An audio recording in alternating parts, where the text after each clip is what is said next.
Hey, this is Lotus Comics Press. I'm here live with Richard Jefferies, which is brothers to Matt Jefferies, which is really cool.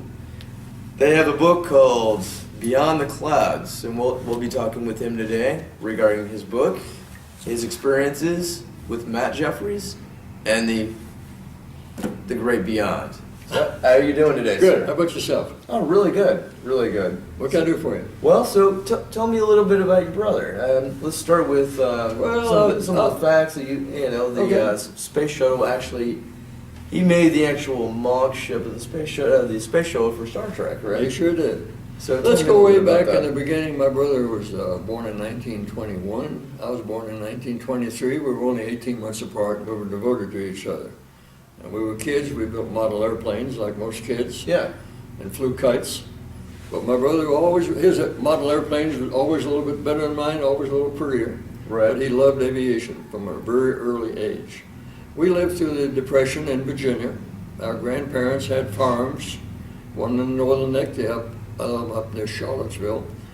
Our father was in a power plant, and we had a very close-knit family. We went through the Depression. When my brother was 18 and I was 16, we were going to high school in Richmond, and there was a war in Europe. We arrived home one night, and I had a cousin that was in the Virginia National Guard. He was a sergeant, and he was trying to convince my family that we should be in the Army and get some experience, so we would be cannon fodder in Europe. Right. So even though I was 16, a lot of us were 16, but I joined the Virginia National Guard along with my brother. In the summer of 1939, we refought the Second Battle of Manassas, Virginia, the Civil War battle. We returned to high school and graduated in the summer of 1940. We went to upstate New York. There was a mock battle between the National Guard troops and the regular Army troops. We were reviewed by Roosevelt, FDR, came by in an open car, and we all felt like he looked at each one of us and smiled. We returned to Richmond and resigned from the Guard, and I went to Virginia Tech in engineering, mechanical engineering, and my brother went to the Air Corps, which became the Air Force. Well, Brother Matt, we call him Matt, his name was Walter Matthews Jefferies, but Brother Matt in the Air Corps, he got all his training on B-17 bombers, the 8th Air Force in England, and the 12th Air Force in North Africa, and finally the 15th Air Force out of Bari, Italy, southern Italy. Matt was assigned a particular airplane that had been damaged over North Africa and pieced together without any guns or armament. And that plane with a 4-man crew flew over enemy territory, over German territory, unarmed. Wow. And for that, the crew, the 4-man crew, right, were awarded the Air Medal and the Bronze Star. And so Matt became quite famous at that time because everybody wanted to see this famous airplane that was almost shot down by the Germans, and it survived. Boeing was so proud of it, they ran it in their advertising. Well, first up, I got to tell you, we're extremely honored to have you on the show. Appreciate that. And I know Matt. I know there's a cool story that we've heard from you that the actual circuit boards, he was influenced by your father. By the circuit boards on the actual Star Trek ship itself. Right. Well, as you say, anyone that's seen the Star Trek series will know that the bridge is beautifully done. And as Captain Kirk and his crew looked over all the instrumentation, there are all these blinking lights, red, yellow, green.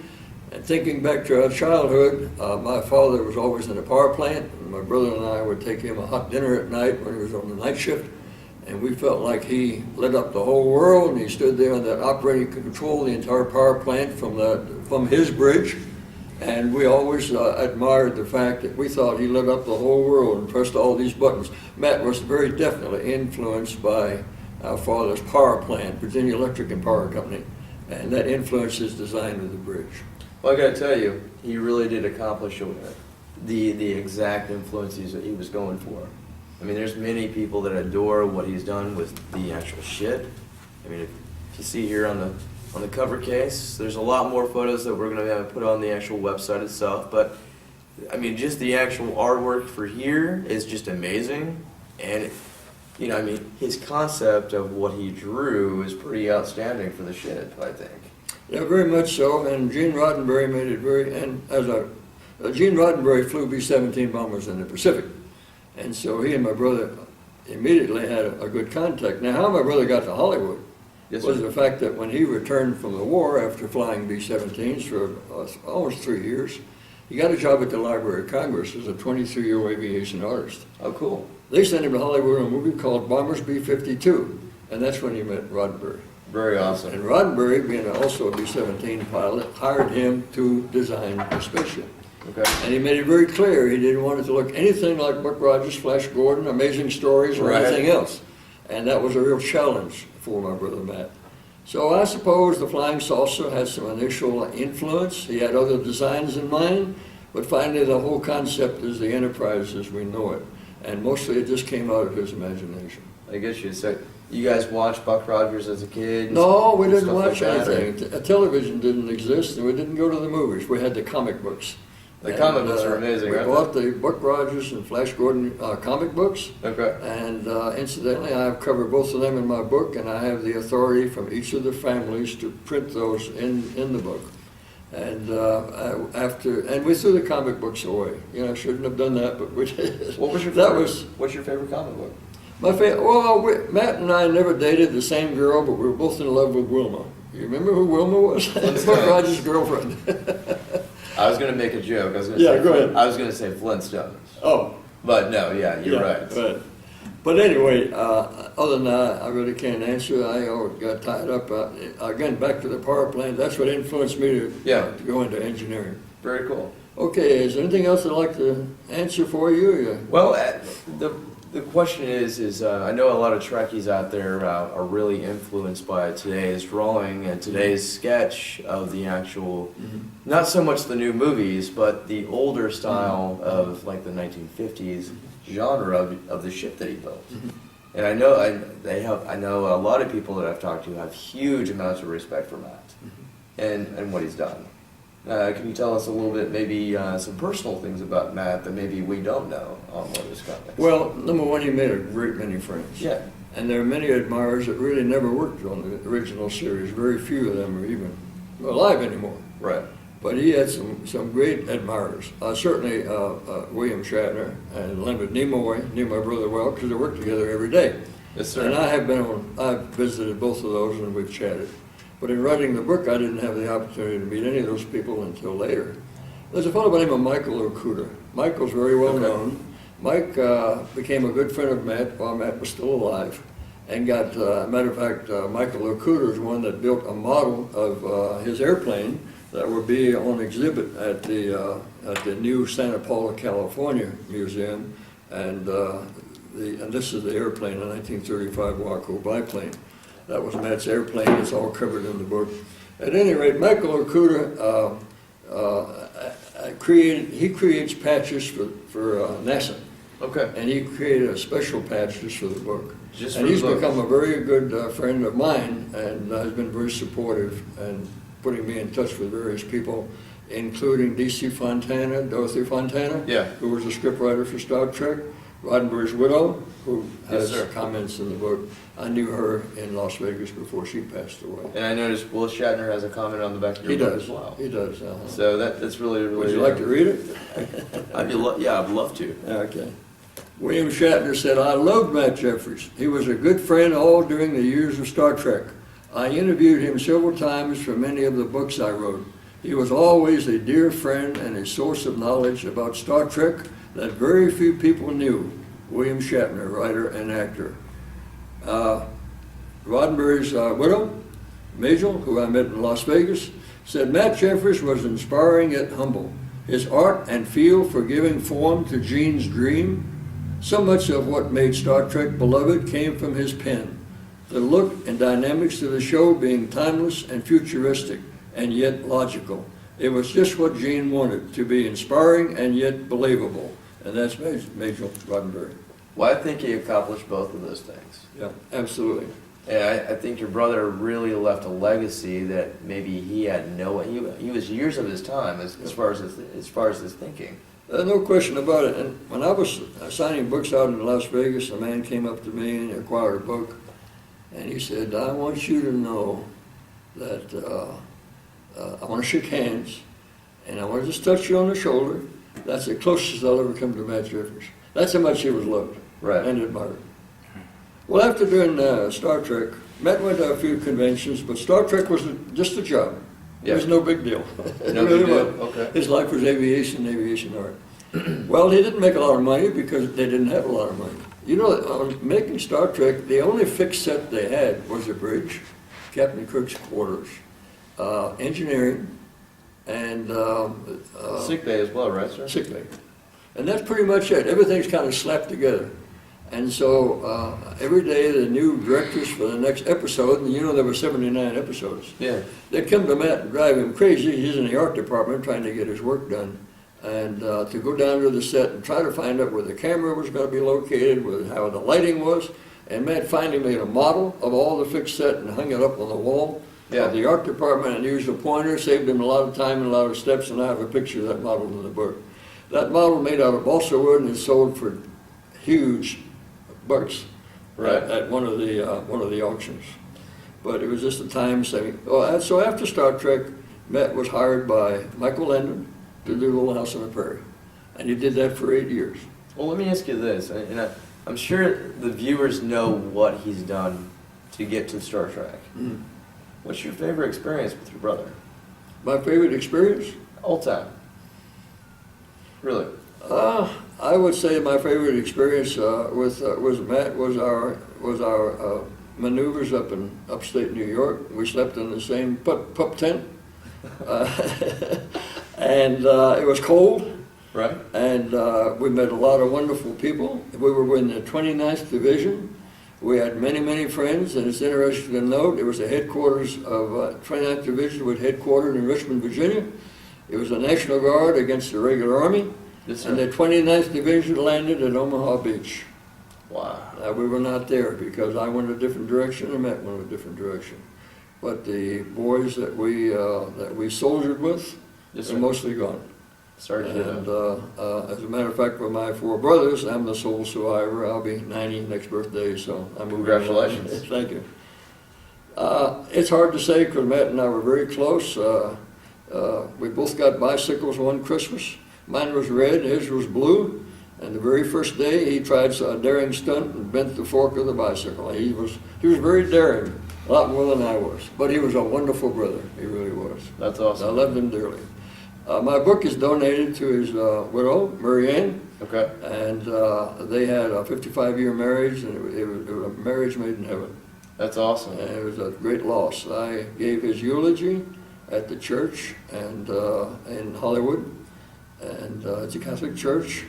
And the church was packed with aviation people, CBS Paramount people, aviators, artists. I stepped outside of the church. I was surrounded by Trekkies. Right. And they asked me to write my brother's biography. I agreed to do it, so it was a 5-year project, and so I wrote Beyond the Clouds. That's so great. That's to honor my brother. Yeah, that's very amazing. It was a labor of love, as they say. Well, hey, I don't think the love has died. I think that you and your brother are actually probably a lot closer based on this book. Yeah. And I can see how much you love your brother. Oh, yeah, very much. And there's the world, based on what he's done, he's really left a legacy for the next generation. Star Trek, Jeff? I might say regarding the book that... But I'm just saying, exactly. I have a huge amount of respect for your brother. Well, I appreciate that. And I have a huge amount of respect for you, too. Well, thanks, I appreciate it. But regarding the book, I am very happy with it. You know, it goes off to the printers and you worry, but it came back beautiful. I'm more than happy with my publisher. But it's interesting because actually Star Trek is worldwide. Yes, sir. I received last week an order for a book from a pilot for the Israeli Air Force. And I've had orders from India, not large orders, but orders, people that knew Star Trek.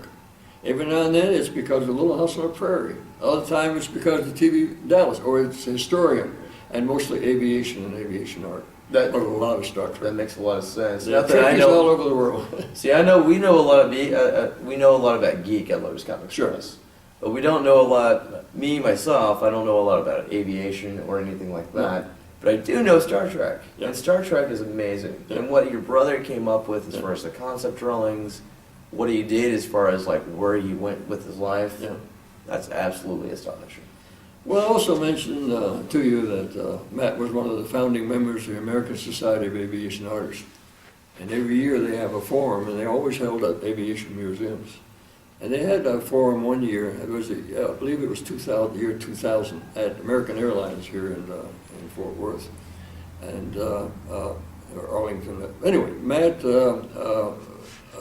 made that forum, but no longer walked that mile-long plant that at that time we're building, I guess, F-16s. And he rode with the son of Igor Sikorsky, the inventor of the helicopter, and they became good friends. And his son became very involved in the art program. At any rate, Matt stepped out of the golf cart, and he was met by a representative of Lockheed. And the Lockheed said, "You want it upstairs." The Lockheed employees were having a painting competition, and so Matt was doing the judging. All these guys were standing around the paint-splattered aprons, and while Matt was talking, a little guy in a suit and a bow tie came through the crowd. And he walked up to my brother and said, "You're Matt Jefferies that designed the Enterprise?" He said, "I want you to know it's because of your work on Star Trek that I became an engineer." And this was the future projects manager for Lockheed. That's awesome. My brother couldn't tell that story without a tear in his eyes. That's really amazing. A great compliment. I mean, really. I mean, so he's impacted anywhere from aviation to like people that are in Star Trek to, I mean, probably even more people than he even realized doing what he did. Oh yeah, very much so. Matt, he didn't, all the glory that was heaped on him, he went to very few conventions. He did just to accommodate the people. Right. But it wasn't, he had other things to do. Yeah, that makes sense. That yeah, makes sense. He had other things to do. Was there any other comments you'd like to make? Or? Well, what I do want to know is if people wanted to support your book, is there a place that they can go to? A website? Yes, I have a website, anything like that. Yeah, it's RJ. Yes, sir. N as in Nancy. Okay. T04 at AOL.com. Guys, Okay. you heard it here first. RJNT04 at AOL.com. And there's a contact the author. And if I'm contacted, I will mail, if I have the right information, and I'll personalize it however they want it. Cool. I'll sign it, personalize it, and I will pay the postage and with a check for $30. Okay. And I'll mail the book. And I mail a lot of books that way. Yes, sir. And I have a special mailer, so it's well protected. Is there a business number that you have as well? Yes, 214-696-3643 is my business number. Yes, sir. You guys heard it here first. It's absolutely an honor talking to this guy. It's my pleasure. Richard, thank you so much for your time. Tell me about your website and your experience and what's going on. Well, our experience is we didn't expect to run into such a cool guy. Well, I appreciate that. Yeah, I mean, absolutely. But yeah, our experience in general is with Lotus Comics, we delve into everything that's geek, everything that's socially out there, but maybe a little awkward, such as I dress up as the Joker most of the time and interview people. Right. So I'm generally a Joker impersonator, interviewing, I want to say celebrities, because it's anywhere from comic books to music to anything that people really have passion around. And I would say in this particular interview, your passion is absolutely your family, your father, your dad, I mean, just the entire circuit of your family, what your brothers created here. I mean, to devote 5 years of your life for an autobiography for people that you don't know, that's amazing. I really think that, because I believe that once people read this book, even me hearing some of the stories that you had to say, and reading some of the things that are in the book, I'm astonished. I mean, I'm amazed. I have one more comment I might make. On page 115 in the book, yes, sir. There's a painting my brother made. It shows a youngster, boy or girl, looking up at an eagle or a hawk, saying, "Wow, someday I'm going to fly like that bird." My book's become an inspirational book for young people. And now I have some colleges and universities putting my book in their library for that reason. It shows that success in life is hard work and perseverance, whether you want to be a teacher or a parent or whatever. I totally agree. And that's depicted by that picture. The influence that your family and your church and your mentors have on your formative years. And that's kind of related to the whole book. 'Cause we had a wonderful, close-knit family. I had 9 first cousins in World War II, and I'm the sole survivor. Wow. And most of them are Virginians, and they were buried back there at the church where George Washington's mother worshipped when she was a child. Wow. Very famous church. But anyway, we're very close-knit, and it's really, really hard to be the survivor and think, except for the happy memories Understood. of those years. I totally understand that. So- I have a small family on one side and a big family on the other. Yeah. So I can relate to the big family part of that's my mom's side. Okay. And And where are you so- from? Richard? Oklahoma City. Oklahoma City. Originally, I'm from Colorado. Do you, where? Denver. Aurora. Me if you- too. I raised Aurora, my if you kids know where that in is. Denver for 19 years. Yeah, I was actually born in Aurora. In Aurora, yeah. I have a son in Arvada. Very cool. Yeah, he has his own fire suppression company. Wow. He has kids. No, I raised my 6 kids in Colorado. And then I lost my first wife, the mother of my children, and I moved to Saudi Arabia for 3 years and took a bride with me. We've been married 32 years now. And Congratulations. you met her. Yeah, congratulations. Yeah, that's Tina. Very, very nice. Oh yeah, she's wonderful. She really is. So anyway, this is now. How will you have a card where I can see your website? Yeah, absolutely. And we can give that to you. Guys, come check out Lotus Comics Press, lotuscomics.com for all the info on this book right here. It's Beyond the Clouds. This is Richard, his brother, Matt Jefferies, guys. This is Richard Jefferies. Absolutely an amazing guy here. Absolutely an amazing book. Please come check him out. What's the website one more time, sir, for all the info? RJ, Yep. N as in Nancy, RJNT04@AOL.com. Very cool. You guys heard it here first, lotuscomics.com. Thank you for watching. Bye-bye.